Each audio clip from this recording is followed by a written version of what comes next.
Hello students, welcome to the maths class. Today I am going to explain exercise 11th C. In last video I explained exercise 11th B. In this video, in this exercise you are going to study properties of a GP. So what are the properties of a GP? You can see here. These are the properties of a GP. First property, the ratio between the consecutive terms of a GP is always same. I told you while explaining GP, I told you this thing. If a GP is given and if you take the ratio of any two consecutive terms, then it will be same. Means if you are taking the ratio of first and second term, second and third term, or third and fourth term, or fourth and fifth term, and so on, so it will be same throughout. So we can say ratio between the consecutive terms of a GP is always same. This is the first property of a GP. Second property, if three terms are in GP, A, B, C, A, B, C are in GP, then square of middle term equals product of first and third term, A and C. This property you have studied in chapter 7, ratio and proportion chapter was there. In that chapter, continued proportion was the topic. In that it was told if three numbers A, B, C are in continued proportion, then square of middle number equals product of first and third number. In the same way, if three numbers are in GP, then square of middle number equals product of first and third number. It is the second property of GP. Here in block you can see A, B, C are in GP, then square of middle number equals product of first and third number. And if its converse is also true, B square equals AC, means square of a number is equal to product of two other number, then these three numbers are in GP. So A, B, C are in GP. So you have to remember this thing also. Third property is coming, if each term of a GP is multiplied or divided by a same non-zero number, then resulting series is also a GP. This property you can understand if a GP is given 2, 4, 8, 16, and so on.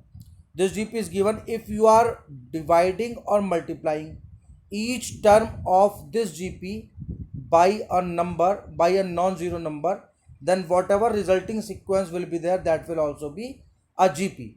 So I am multiplying, first I am multiplying it by 2.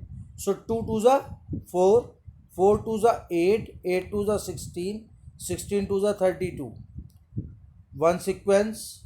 Second I am dividing this by 2. So it will become 1, 2, 2 4s are 8, 2 8s are 16, and so on. It is 2. So these two resulting sequence you are having. So this first one you can check. If you divide 8 by 4, 2 will come. If you divide 16 by 8, 2 will come. If you divide 32 by 16, 2 will come. So this resulting sequence is a GP or not? Yes, it is a GP. You have seen because the ratio is same throughout. In the same way, if you divide 2 by 1, then 2 will come. If you divide 4 by 2, 2 will come. If you divide 8 by 4, then also 2 will come. So throughout this ratio is coming 2. So this resulting sequence 1, 2, 4, 8 and so on is also a GP. So we can say this property, it is the verification of this property. If each term of a GP is multiplied or divided by a same non-zero number, then resulting series is also a GP. Now next property is coming fourth. If the series obtained by taking the reciprocal of the terms of a GP, then resulting series also a GP. Means this is the given GP 624, 96, 384. You can check this is a GP or not. 24 divided by 6, 4 will come. 96 divided by 24, then also 4 will come. 384 divided by 96, then also 4 will come. So common ratio R equals 4 in this case. Now you are taking reciprocal of all the terms. You can see 1 upon 6, 1 upon 24, 1 upon 96, and 1 upon 384.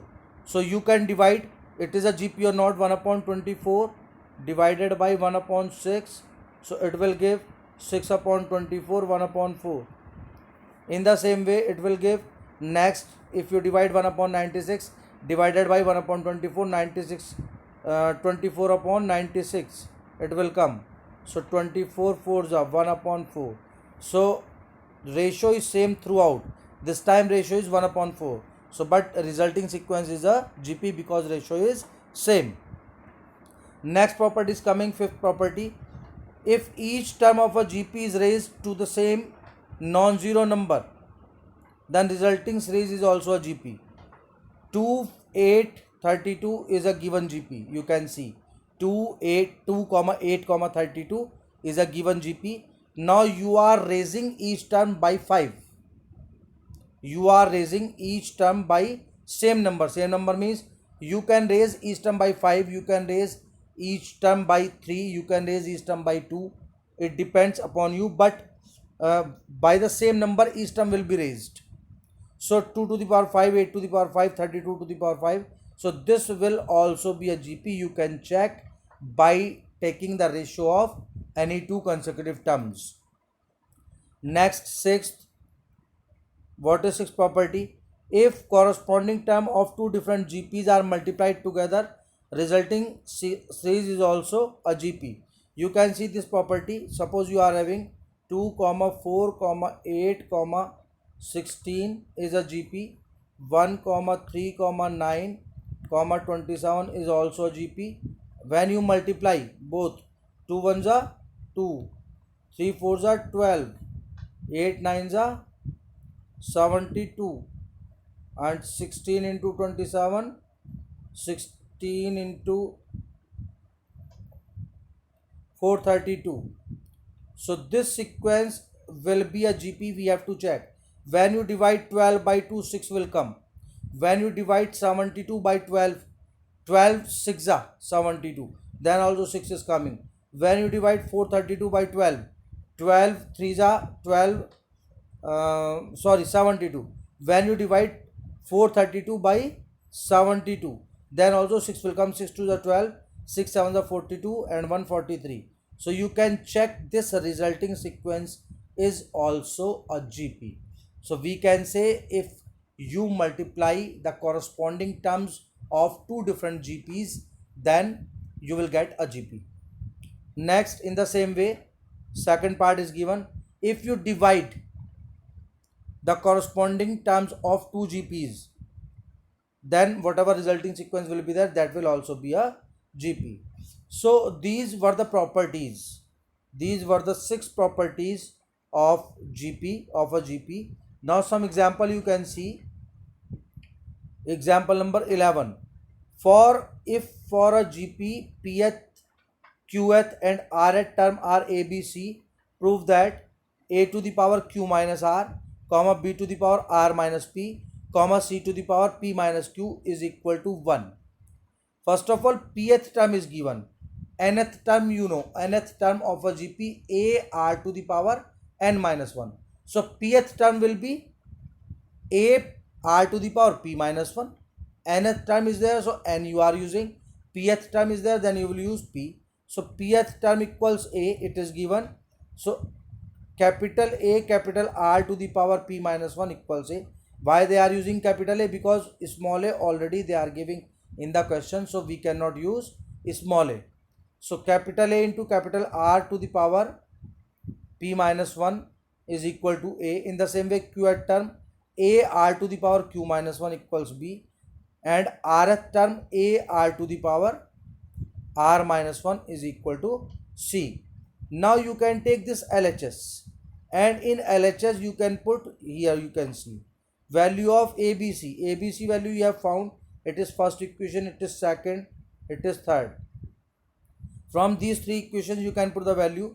From first equation, value of A R to the power P minus 1, and whole power it is given Q minus R. So you have to take Q minus R. In the same way, A R to the power Q minus 1 and whole power R minus P. In the question it is given A R to the power R minus 1, value of C, and whole power P minus Q. Now when you simplify it, you can see what will come. inside the bracket it is written a r to the power p minus 1, and outside the bracket power is q minus r. So this power q minus r will be for both the terms, for a and for r also, both. So a to the power q minus r to the power p minus 1 already going on, multiplied by q minus r outside power. So you will take with p minus 1, means these power will be multiplied according to the law of exponent. In the same way, a to the power r minus p will come, and r to the power q minus 1 already going on, and in the multiplication of q minus 1 r minus p will come. In the same way, a to the power p minus q, r to the power r minus 1 already going on, and the multiplication p minus q will come. Now according to the law of exponent, you can add all the power of a, means powers will be added for which bases are same and they are in multiplication. These terms are in multiplication. So power of a q minus r minus p, p minus q, you are adding. Power of r, capital R, you are adding. P minus 1 into q minus r plus q minus 1 into r minus p plus r minus 1 into p minus q. Now when you add, then terms will cancel. A to the power r, a to the power 0 and r to the power 0 you will get, and a to the power 0 is 1, r to the power 0 is 1. 1 multiplied by 1 is equal to 1. So like this you have got, this is RHS. So in the same way, one more example you can see. A, B, C are the terms in GP, X, Y, Z are in AP. Listen, if A, B, C are in GP, I told you, if A, B, C are in AP, then double of middle term equals sum of first and third term. So you can see 2B equals A plus C. Double of middle term equals sum of first and third term. X, Y, Z are in GP. Just before I told you property, if three terms are in GP, then square of middle term equals y square equals xz. Like this it can be taken, but they are taking x, y, z are in GP. So x, suppose x is first term, here you can see again x is first term, then second term, you know, ar first term multiplied by common ratio. So first term is x and common ratio can be taken capital R. In the same way, third term x and common ratio capital R square can be taken. So it is first term x, it is second term y, and it is third term z. So y and z you are taking in terms of x. Okay, now you can take this LHS. It is given x to the power b minus c into y to the power c minus a into z to the power a minus b. So x to the power b minus c, it is okay, it is same, and in place of y you can put the value. Here you can see xr to the power c minus a. In the same way, in place of z, x r square to the power a minus b. Now just before I simplified, x to the power b minus c, x to the power c minus a, r to the power c minus a, x to the power a minus b, r to the power 2 already going on, 2 multiplied by a minus b, so 2a minus 2b. So r to the power 2a minus 2b will come. Now x to the power b minus c plus c minus a plus a minus b, when you add, then x to the power 0 you will get. In the same way, when you add r to the power c minus a and 2a minus ab, so you will get r to the power c plus a minus 2b, c plus a minus 2b you will get, because 1a will cancel, 1a will remain, c minus a plus 2a minus 2b. So this you can simplify, c plus a minus 2b you will get. So they are giving c plus a minus 2b. Now c plus a in equation 1 you can see, this is c plus a equals 2b. So in place of c plus a you can put 2b. So r to the power 2b minus 2b, r to the power also 0, x to the power 0 you are getting already. X to the power 0 into r to the power 0, 1 multiplied by 1 equals 1, that is RHS. So like this examples you can solve. Now after this exercise 11C is coming. In this exercise 7 question can be seen. You can see 7 question. If ABC are in AP, A, B, C are in AP, A, comma X, comma B are in GP, then B, comma Y, comma C are also in GP. You have to show X square, comma B square, comma Y square are in AP. First of all, first you see A, B, C are in AP. So it means that double of middle term 2B equals A plus C, sum of first and third term. Now second thing is given AXB are in GP. So square of middle term equals product of first and third term. X square equals AB. One more thing is given BYC. So BYC are in GP, Y square equals BC. Middle term square equals product of first and third term. So three things, these three steps are given. These three equations you can say, first one, second one and third one. These three equations are given. Now you have to show X square, B square, Y square are in AP. Now you remember, if they are in AP, then double of middle term equals first and third term, means you have to prove 2B square equals X square plus Y square. If you prove this, then you can say X square comma B square comma Y square are in AP.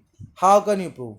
So if you add, now from second and third you can see, if you add X square and Y square, means second and third equation you are adding. So in LHS you are getting X square plus Y square, which you have to bring. Now in RHS it is coming AB plus BC, value of RHS of second and third. So you are getting RHS AB plus BC. Now B is common, A plus C. Now A plus C value from equation 1 you can put. From equation 1 A plus C is 2B. So B into 2B, 2B square you are getting. So you can see 2B square equals X square plus Y square you had to prove. So X square comma B square comma Y square are in AP. So like this you can prove all the questions of this exercise.